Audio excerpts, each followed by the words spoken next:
400 సీట్లు ఇవ్వండి మేము చేసి చూపిస్తాం చెప్తున్నారు. అది సాధ్యం కాదు. అది అంటే వాళ్ళు రాజ్యాంగాన్ని ప్రజలను ఒకసారి మభ్యపెట్టి అధికారానికి వచ్చి రాజ్యాంగాన్ని మారుదాం అనుకున్నా కూడా ప్రజలు మళ్ళీ పోరాటం చేసి తమకు అనుగుణమైన రాజ్యాంగాన్ని సాధించుకుంటారు. కాబట్టి అటువంటిది ప్రాక్టికల్గా ఆచరణ సాధ్యం కాదు. ఎందుకంటే 70 ఏళ్ల నుంచి మనం అనుభవించాం స్వాతంత్రాన్ని, స్వేచ్ఛ, సమానత్వం, సౌభ్రాతృత్వము, ప్రజాస్వామ్య భావనలు, వైవిధ్యాన్ని గౌరవించడం, అదేవిధంగా రాష్ట్రాలు, కేంద్రము, కోర్టులకు హక్కులు ఉండడం, ఇవన్నీ కూడా అంటే మళ్ళీ ఒక చట్టం ప్రజాస్వామ్యతరంగా చేసినా కూడా కోర్టులు దాన్ని పునఃసమీక్ష చేయడం, ఇవన్నీ కూడా మనం రూపొందించుకున్నాయి. వీటికి భంగం కలిగితే ఇబ్బంది అవుతుంది.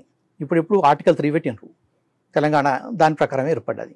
అప్పుడు చర్చించిన వాళ్ళు ఏమంటే రాష్ట్రాన్ని విభజించాలి అని ఉంటే బాగుంటుందనే ప్రతిపాదన వచ్చింది.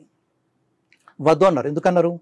ఎందుకంటే రాష్ట్రాన్ని అంటే ఆ రాష్ట్రంలో ఆధిపత్య వర్గం ఉంటుంది, ఒకటి మైనారిటీ వర్గం ఉంటుంది, కల్చర్ కావచ్చు, భాషాపరంగా కావచ్చు, ఏదైనా కావచ్చు. రాష్ట్రాన్ని అడిగే చేయాలంటే అది సాధ్యం కాదు. అప్పుడు అన్ప్లూయిడ్ సెక్షన్ ఏ సెక్షన్ అయితే ఉందో కల్చరల్ కానీ భౌగోళికంగా కానీ జాతిపరంగా వాళ్ళు ఉన్న ప్రాంతం ఉంటుంది కదా, వాళ్ళకి ఎప్పటికీ ఇవ్వడం సాధ్యం కాదు. ఎప్పుడైతే రాజ్యాంగ పరంగా వెసులుబాటు మనం కల్పించలేదో హింసాయుతంగా పోరాటం వస్తుంది. అంటే ఏ మార్పు అయినా మైనారిటీ ప్రజల హక్కులకు భంగం, ఏ మార్పు అయినా కూడా ప్రజల ఆకాంక్షలు రాజ్యాంగ పరంగా వాటిని పరిష్కరించే ఏర్పాటు ఉండాలి. అది ఉన్నది కాబట్టి ఇప్పుడు మనం రాజ్యాంగ పరంగానే పోరాటం చేసినాం, తెలంగాణ రాజ్యాంగం సాధించుకున్నాం. లేకపోతే రాజ్యాంగేతరమైన ఉద్యమాలు అవన్నీ పార్లమెంటరీతర ఉద్యమాలు వస్తాయి.